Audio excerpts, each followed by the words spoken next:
On the 80th anniversary of the liberation of Auschwitz comes an unprecedented exhibition about one of history's darkest moments. Auschwitz, not long ago, not far away, features more than 500 original objects, first-hand accounts, and survivor testimonies that tell the powerful story of the Auschwitz concentration camp, its history and legacy, and the underlying conditions that allowed the Holocaust to happen. On now exclusively at ROM. Tickets at rom.ca.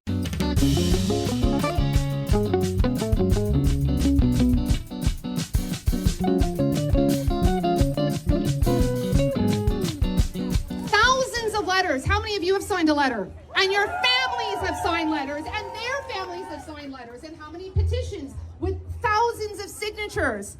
Anyone in there listening? No.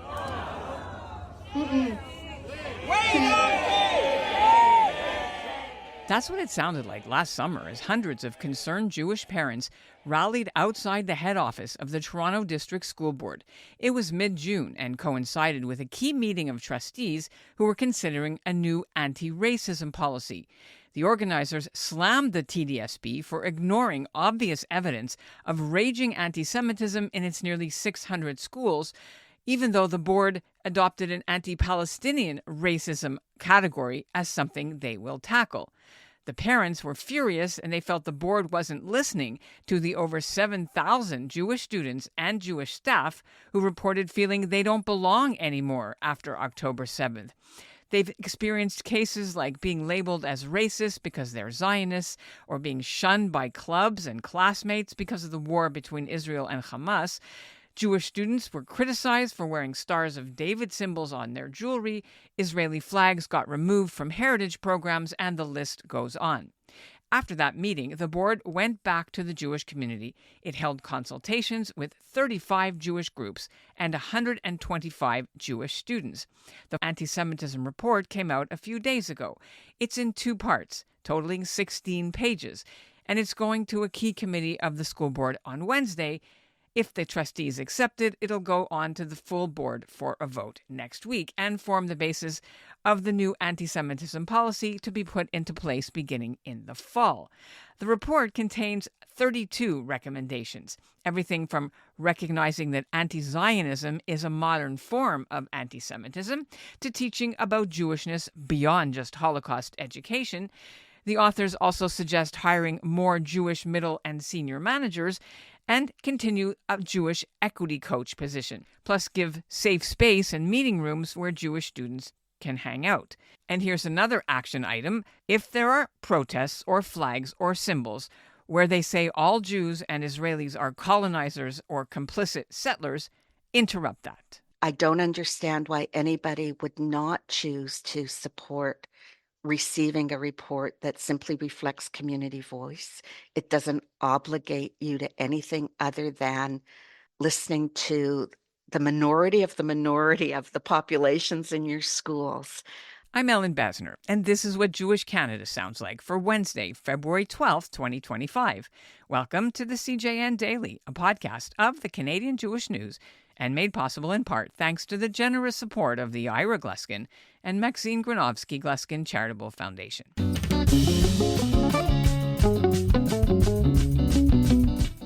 Wednesday's TDSB committee meeting could be tense. I'm told about 100 people have registered to speak so far. Groups in the Jewish community have been urging their members to turn up, and that includes both mainstream Jewish organizations and anti-Israel groups, including Independent Jewish Voices and Jews Say No to Genocide, who believe the new anti-Semitism report poses a direct threat to Palestinian students, since they are against Zionists, and the board report wants anti-Zionism to be considered as a form of anti-Semitism. These groups also want the board to abandon long-standing support for the IRA definition of anti-Semitism, even though it's been Canadian and Ontario policy for nearly a decade. We have 2 guests for today's show. Later, we'll speak with Tamara Gottlieb. She's a parent and founder of JEFA, the Jewish Educators and Families Association, who feels the school board's entire approach to this is deeply flawed. But first, I'm joined by Shelley Laskin. She's a trustee for Ward 8 in Eglinton, Lawrence, and St. Paul's. It's got a large Jewish population. She calls the meeting historic for the board. Jews make up 3% of the student body in the TDSB. out of 250,000. And she's relieved the board is finally taking its anti-Semitism problem seriously. Thank you very much. It's a pleasure to be here.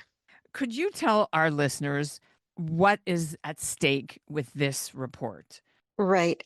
I think what's really important about it, it's really the first time the whole board, who are all members of the committee, will be discussing anti-Semitism, and hearing from the community, through the consultations that happened in the focus groups. Um, and the importance of that is, for a long time, Jewish identifying trustees on the board have spoken about anti-Semitism needs to be taken seriously. In fact, in 2017, I actually had to put up my hand around that board table and say, "You're doing an enhancing equity strategy. Where's anti-Semitism?" So it was very gratifying to read the recommendations out of the report, which is what we heard from the community. These aren't board approved recommendations or implementation plan. Um, but it felt like our voices were echoed. And the other thing that I think is important about the report is it acknowledged that there is not one Jewish voice. There are many people within the Jewish community who identify as being Jewish through religion. Others identify as being Jewish as a people. Others identify being Jewish in a multitude of ways. There's diversity, there's intersectionality. And the report acknowledges that not everybody felt the same about every topic that was being discussed, but everyone acknowledged there was anti-Semitism in the system. So now that we're hearing it, I guess the obvious next question is, how does the system now deal with it?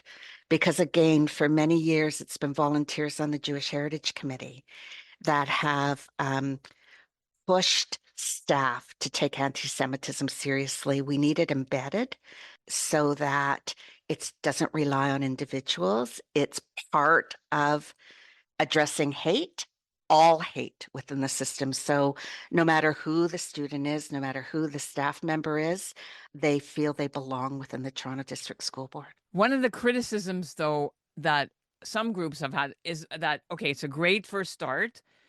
Now, what about the teeth? How do you implement them? So I wondered what happens now. Hopefully, my colleagues will simply receive the report so we acknowledge the voices from the community. And then again, it belongs with staff. Staff will then, review it. They will do as they've done. The Islamophobia strategy went before us, so we see the work that is being done, and there's more consultation. There's staff looking at the list of what the community would like, and determining what's already been started, what needs to be started, what might need resources, and what may not work at this time, and make a plan. And we expect that will take some months, but the report itself says there will be a plan coming back to us in the fall of 2025. In the meantime, just raising awareness through the fact that this report is being tabled, for me, has accomplished a lot. I mean, it's brought out the haters. I expect that. But it also acknowledges the voices of the community that have felt silenced or didn't see themselves reflected in the Toronto District School Board. And my goal has always been, we are a system where everyone feels welcome. I've read in some places that people were afraid that when the report comes to the committee, delegates will say, well, yes, but what about this? What about who? What about this group? But in other words, it won't be able to stand on its own legs, and it'll be watered down to anti-Palestinian racism or other things. I'm hoping that doesn't happen, but there's 21 of us around that table. And I've worked hard, though, this past week since the report came out on Friday, to provide information to my colleagues, so that they clearly understand what it is and what it isn't, because some are finding it confusing. Our board process can be confusing. They believe that maybe by receiving the report, that means they've agreed to all the recommendations, and that's not what it means. And they also said, well, what if we don't receive it? And I said, well, I don't understand that perspective, because you wouldn't be hearing from one of our communities, but that's your call. It does not mean the work stops, however, because we've approved the larger strategy, which means staff will still have an obligation to go through what they have heard. So, I do hope maybe at the end of the day, we can have one combating hate strategy where everyone can see themselves reflected, where all forms of hate within our schools, our staff have the ability to understand and educate against. But we have a ways to go as a system to build the trust that that's what we will be doing. So until we get there, I think it's important to say anti-Semitism and all forms of hate out loud. It needs to stand as a form of hate that's prevalent from the data we've received. Our schools are, part of communities, which means what's happening out there is happening inside. And it's not new since October 7th, 2023, but it certainly has been exacerbated since October 7th, 2023. And many of us are not okay. And when we hear things happening within our schools, it just, tends to be a very emotional connection. And I think of the words. I watched the 80th anniversary of Auschwitz, and I remember the words. They quoted the chair of the World Jewish Congress quoted a Holocaust survivor who was there in 2015, and he said, we don't want our past to be our children's future. And that has just haunted me, because my parents dealt with systemic anti-Semitism. My kids are now dealing with systemic anti-Semitism, and my generation really, at least I don't remember much of it. So I really feel like we need to say it out loud. And now that we've said it, we are obligated to do something about it so that all our kids thrive in our schools. I mean, I come from a family where where we have been very conscious of our rights and privileges. We do not take them for granted, and we feel obligated to ensure that there's justice for all. And I guess my raison d'etre right now is that has to include the Jews. I'd like to just make sure that we end on the fact that for the first time, there was the concept of anti-Zionism as one of the experiences that many of the people and the Jewish kids have been feeling. That's been a very important milestone, is it not, to have this recognized by the board as a problem? Right, but I do think the definition of anti-Zionism that's being used in the report is simply the right to self-determination of a Jewish homeland. I don't think it's the big P, political P of Zionism, but the fact that Jews in our schools in Toronto are being blamed for actions of a government in Israel is incredibly problematic. And I do think that because we use the IRA definition in the TDSB, this isn't about the politics of the state of Israel.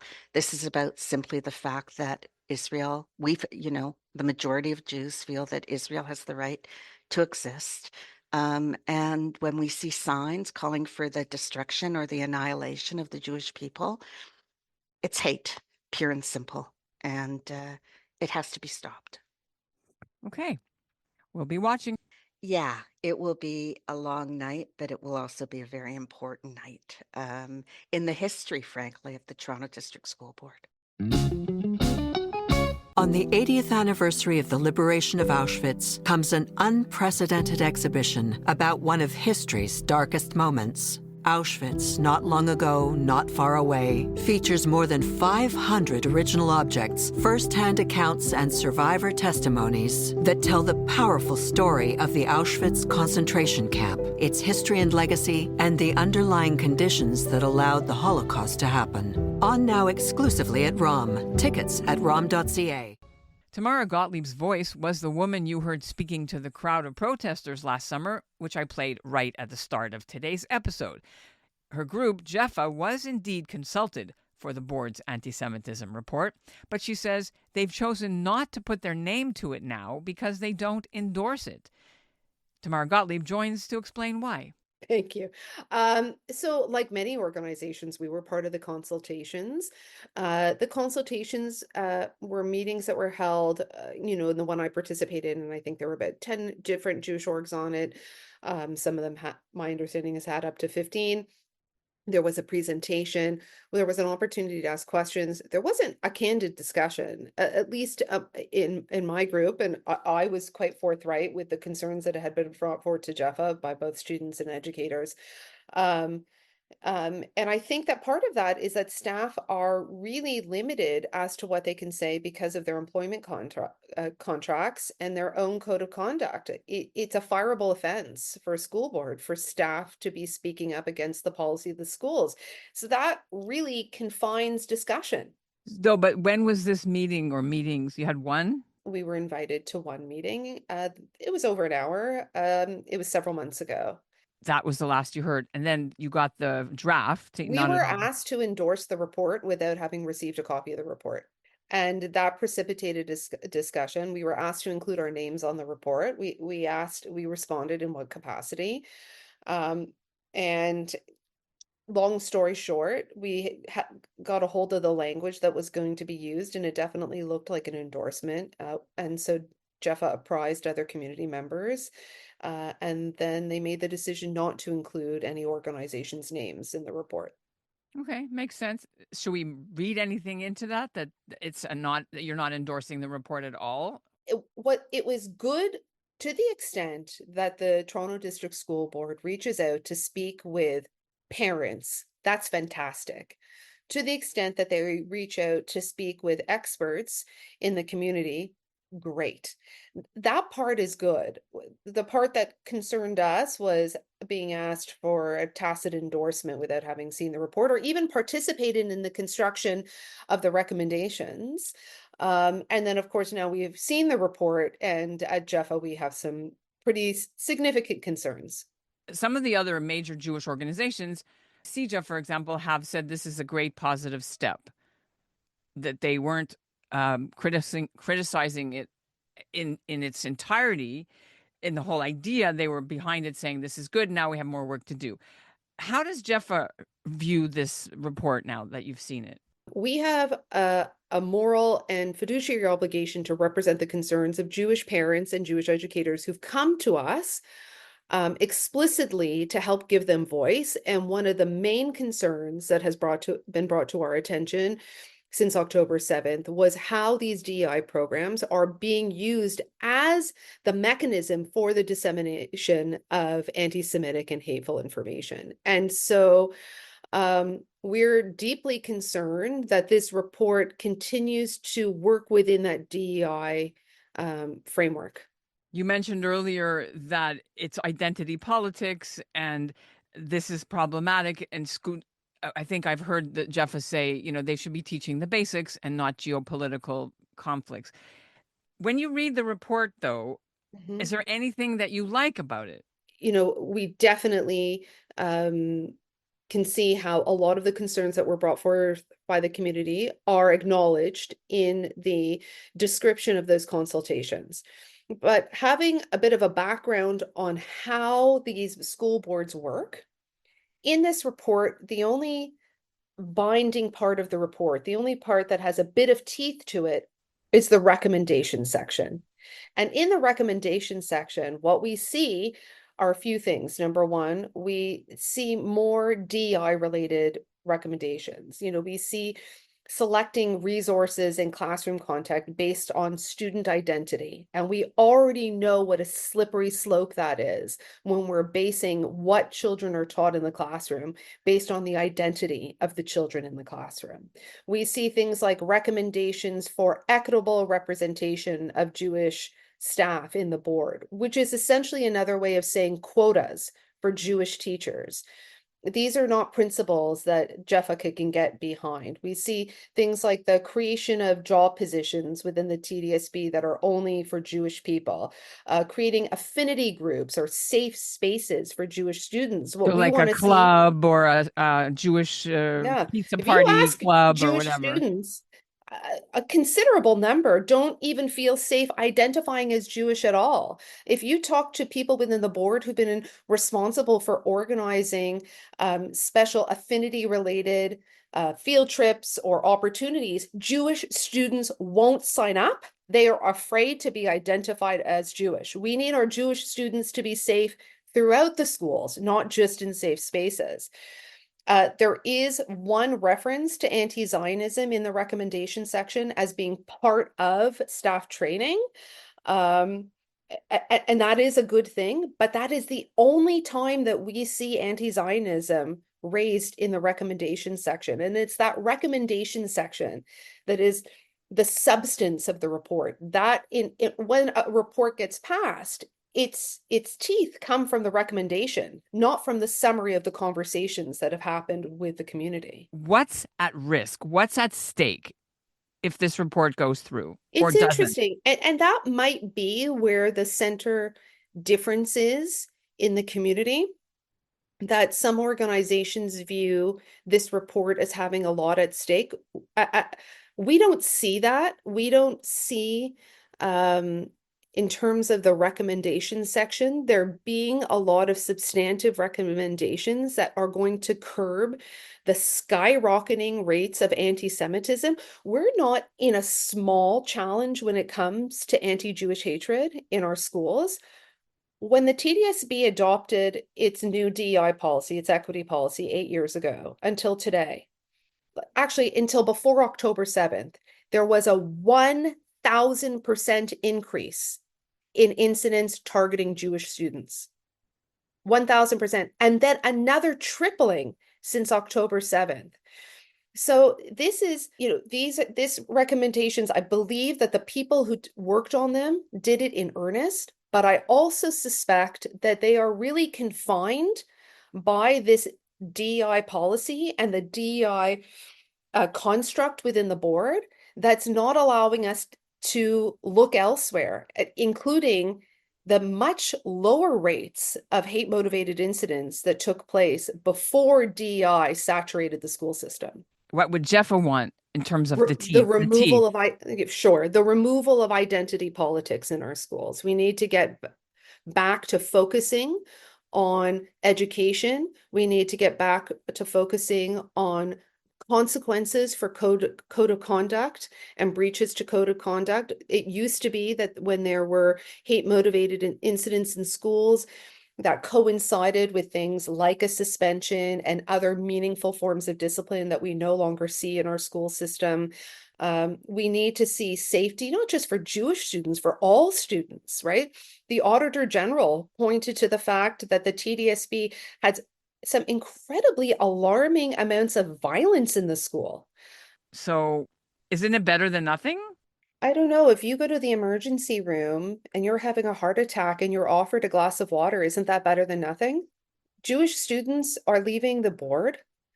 Student enrollment across all ethnic groups is on the decline. We have one of the fastest growing cities in North America, and people are not flocking to our public school board. This is a crisis.